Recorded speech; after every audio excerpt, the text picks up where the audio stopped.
First things first, I'ma say. There is a little snippet of wisdom floating around on the proverbial high street regarding picking a fight with anyone in the Far East. Don't do it, because you never know what they might be capable of.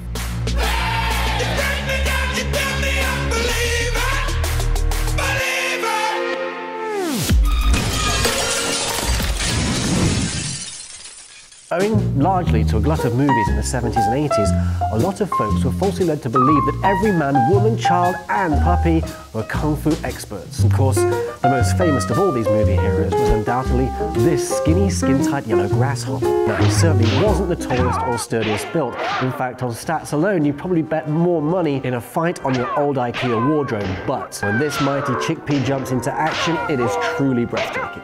Bruce Lee's diminutive frame is misleading, for he packs a mighty punch. And we've dug up a few stats on Bruce's Hollywood years, almost 60 years ago. My last name is Lee, Bruce Lee.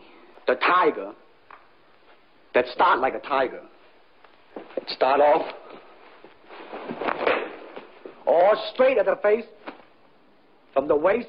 Everything. Bruce's punches landed with a force of 400 pounds. Do you know who else has that? Yes, no other than the king himself, Muhammad Ali. Float like a butterfly, sting like the biggest big-head badass that boxing has ever seen. Using his legs, he could put out 1,650 pounds of power, and once kicked a 150-pound man over 20 meters into a pool. That's a head start in the swing race. Bruce, in 1 second, could deliver 9 punches and 6 kicks. Sadly, Bruce tragically passed away at the tender age of 32. Who knows what he might have gone on to achieve, both in terms of movies and innovations in martial arts.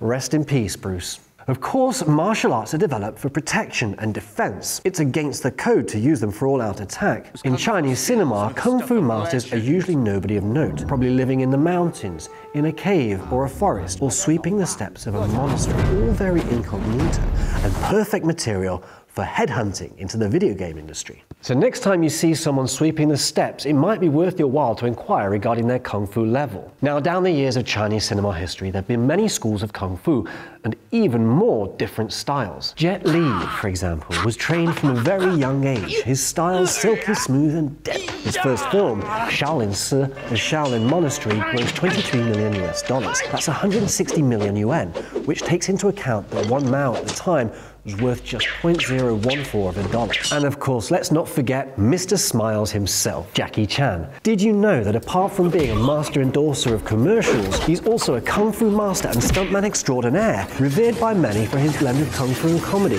Who would have guessed? Just kidding, Jackie. No, really, I'm just kidding.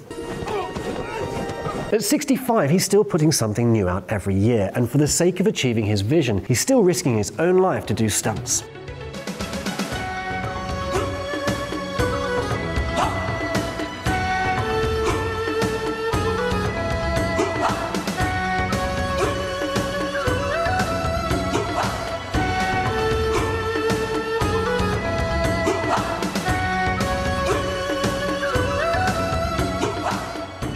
Not surprisingly, in 2016, he received an Oscar for Lifetime Achievement. Award.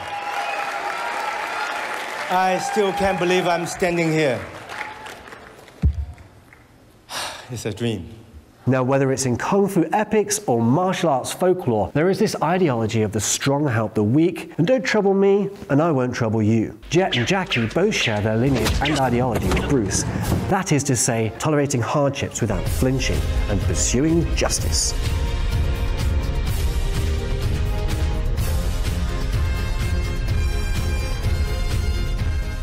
In 2008, Kung Fu was admitted into the Olympics, a surefire sign of its establishment in international culture. Now, that's not to say that Kung Fu doesn't already have a huge amount of practitioners who are readily visible every morning in parks all over the country as they practice the art of self-improvement via this combat exercise. Of course, not everyone in China practices Kung Fu. I know that my landlord doesn't, and the lady downstairs selling fruit doesn't, and I don't. But actually, not only is martial arts something that people never use recklessly, but being out in public in China is physically very safe. There's a lot of benefit in picking up a martial art, and it's not just about being stronger and safer in the body alone. The master of peacekeeping must first master peace in himself. I'm David. You're watching Open China. Don't forget to subscribe to our Twitter, Instagram, all that stuff, but no matter what you do, make sure to keep this open. See you next time.